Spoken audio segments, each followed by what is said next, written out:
Chariots of Fire, the quintessentially English film about diligence and grit and conviction, and Glory opens with a line taken from The Wisdom of Ben Sira. Let us now praise famous men and our fathers that begat us. It is a call to celebrate the heroic figures of history, to illustrate the human capacity for greatness. It is a call to harvest from the past exemplars for the present, to sow the seeds of virtue for the future.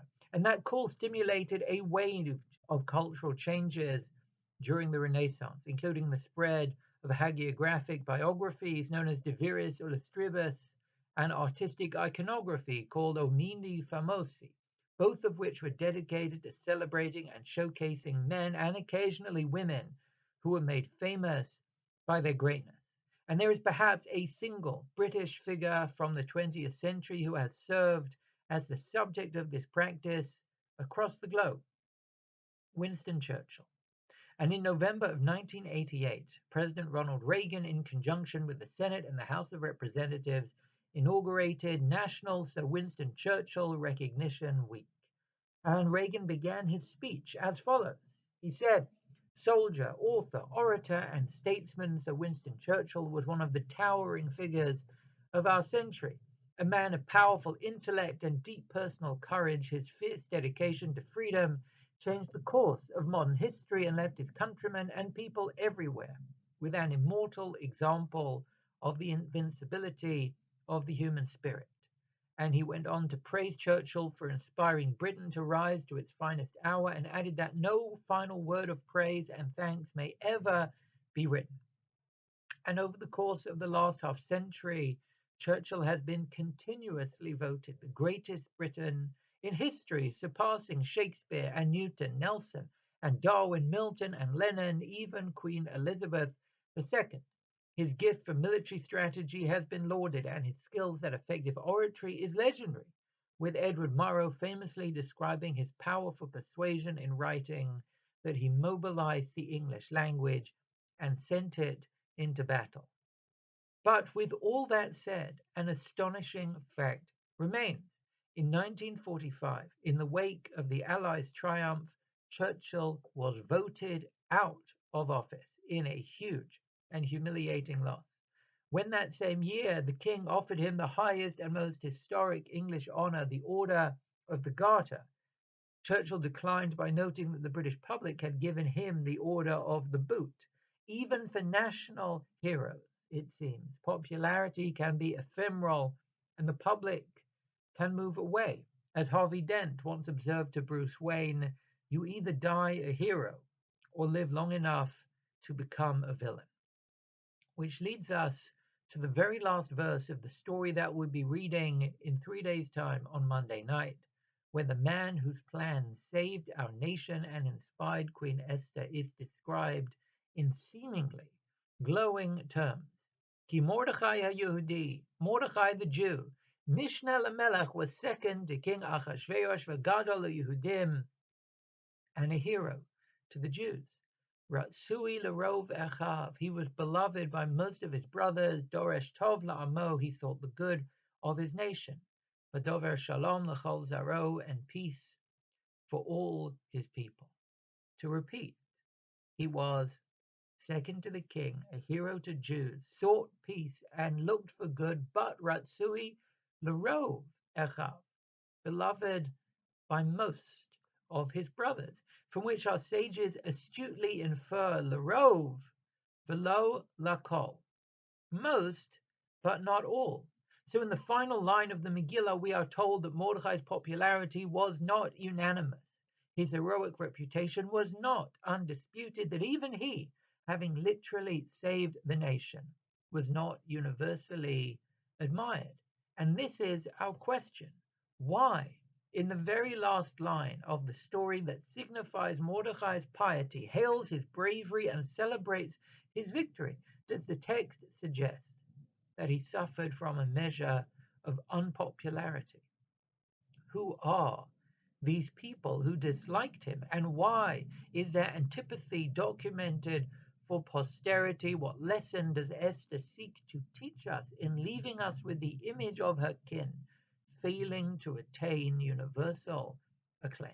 And there are three schools of thought that have sought to resolve this quandary, all seeing this provocative finale as a meditation on the place of power. First, there is a view taken by some of our sages and cited by Rashi that Mordechai's detractors were esteemed members of the Jewish Supreme Court. He says, Pirshu mimenu mikzat Sanhedrin, a share of the magistrates recoiled from Mordechai. And the reason for their retreat, for Rashi at least, was that Mordechai seemed to embrace his role in the palace at the cost of his continuing Jewish education. In his words, Naseh Karov Lamalchut, Mordechai became ingratiated to royalty, Vahaya Vatel Mitalmudo, and he abandoned his study. So for Rashi, the tale of our salvation ends with a sense of moral failure, with a critique of Mordechai's decision to sacrifice his scholarship for a life in politics. Of course, our sages understood that having an advocate for Persian Jewry in the palace was at times strategic, even a strict necessity, but they seem to feel that fundamentally, once the disaster had passed, once catastrophe had been averted, Mordechai ought to have reverted to a life of study. He had fought to save Jewish lives, and now he ought to have spent his time preserving Jewish life, sustaining through study a system of laws and mores and stories designed to inspire our souls to soar. Read this way, Esther ends with a warning. Sometimes salvation can come through diplomacy, but power is a necessity, not a vocation. So, in its very vindication of Mordechai's deeds, the text offers a subtle critique of those who seek to stay in power. The second school of thought disagrees with that critique and sees public office as a form of nobility, but one plagued by risks for the thin skinned. No matter how skilled or sensitive or successful one is in politics, total popularity is impossible. Some vilification and revulsion is inevitable at any given time. Someone somewhere will despise you and deride you and decry your every move. The way the Ibn Ezra puts it, Ein yochalet ba'adam, it is humanly impossible, l'ratzot hakol, to appease everyone, ba'avor kinat ha'achim, due to societal rivalry. It does not matter how competent or efficient or triumphant or proficient a politician is, the public eye always and without exception spawns spite. Whether it is repressed jealousy or innate envy, success will always generate a measure of resentment. And read this way, Esther ends not with a critique of Mordechai, but a warning to those who seek to follow in his footsteps, that even he who saved a people did not enjoy universal acclaim. In fact, for the Abarbanel, that he had an approval rating of over 50%, L'rov echav, to the majority of his brothers, is what he calls a davar peleh, extraordinary. That his popularity was above water shows how remarkable a figure Mordechai truly was. But there is a third school of thought that sees Esther end neither with a withering critique of those who seek to stay in power, nor with a word of caution for those who pursue power, but with an insight into the very purpose of power itself. For the greatest disciple of the Baal Shem Tov, the author of the first published work of Hasidus, Rav Yaakov Yosef Katz, we are told that Mordechai was the object of dislike as a signal of his piety. The reason that Mordechai was not universally popular for Rav Katz was because he prioritized his integrity over his popularity. He refused to cave to public opinion in the face of moral principle and was willing to sacrifice his standing for the sake of his mission. It would have been so much easier for him to tell the people what they wanted to hear and receive their applause. It would have been so much easier for him to give the people what they wanted rather than risk their displeasure. It would be so much easier for me to let my kids eat candy all day long, but it would make me, however popular, a dreadful father. To be willing to live with a little dislike from those you love, but taking a stand on their behalf is to be, in JFK's phrase, a profile in courage. And read this way, Mordechai was just that.